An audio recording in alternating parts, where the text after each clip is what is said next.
Hello and welcome back. Today we're talking about one of the most sophisticated and cruel weapons in the narcissist arsenal. It's a form of psychological warfare so subtle, so insidious, that it can make you question your own mind. We're talking about gaslighting, and I want you to reframe how you see it. This isn't just about a predator playing with your mind for entertainment. This is a con artist pulling off a heist, and the prize they're trying to steal is your reality. The term gaslighting comes from a 1944 film where a husband systematically manipulates his wife into believing she's going insane.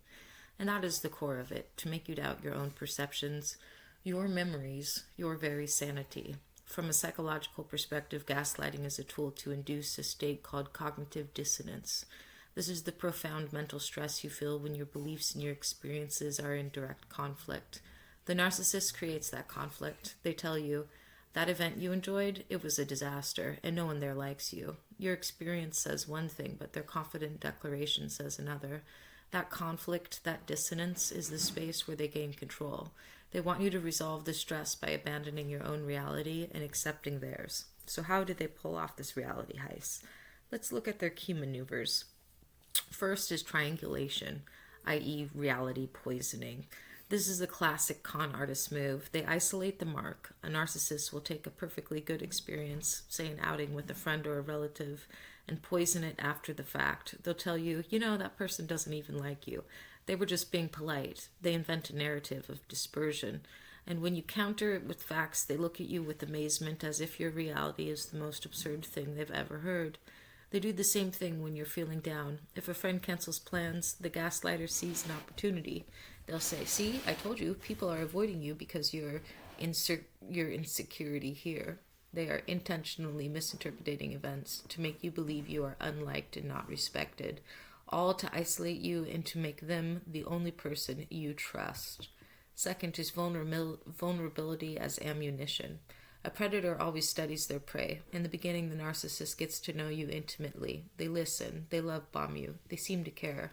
But what they're really doing is searching for your vulnerabilities. Every insecurity you share, every mistake you confess, it's not a moment of connection for them. It's them stockpiling emotional ammunition. And they will use it. God forbid you do something wrong and you try to clear the air. Your attempt at atonement becomes their moment to strike. They will take your confession and use it as proof of your inherent flaws, lecturing you on why you are too stupid, too subservient, or just too broken to get anything right. Your apology is twisted into a weapon that reinforces their superiority. Third is the authority pose. The entire point of making you question your reality is so you become a more viable target. Once you start to doubt yourself, you start to believe them. They speak with such authority, such conviction, that you begin to let them define your world. They feign control over your relationships, telling you who you can and cannot trust, all while positioning themselves as the one who truly knows what's best for you. Their ultimate goal is to get you to abandon your own instincts and rely solely on theirs. Hearing all of this is overwhelming. I know, it can make you feel hopeless, but knowledge is not a burden, it is a weapon. You can avoid being their prey. Here's how you reclaim your reality and shut down their heist. First, recognize the predator. You are not dealing with a rational, empathetic person who values respect. You're dealing with a con artist. Stop giving them the benefit of the doubt. Second, build your walls. Strong boundaries are your security system. A predator looks for an easy target. When they realize that you have firm boundaries, that you will not engage in circular arguments, and that you will walk away from a lecture, they will often back off. Third, reject the bait.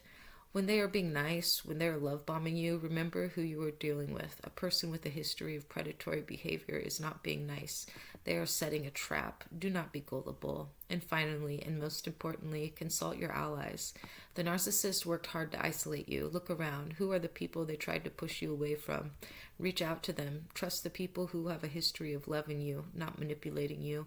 Use their sane perspective as an anchor to reality. The gaslighter's entire operation depends on you doubting yourself. Your most powerful act of rebellion is to trust yourself, trust your gut, trust your memory. You are not their prey, and you will not be their mark. You know who you are. Thank you for being here. If this resonated, please like and subscribe. Share this with anyone who needs to hear that they are not crazy. It's time we all took back our reality.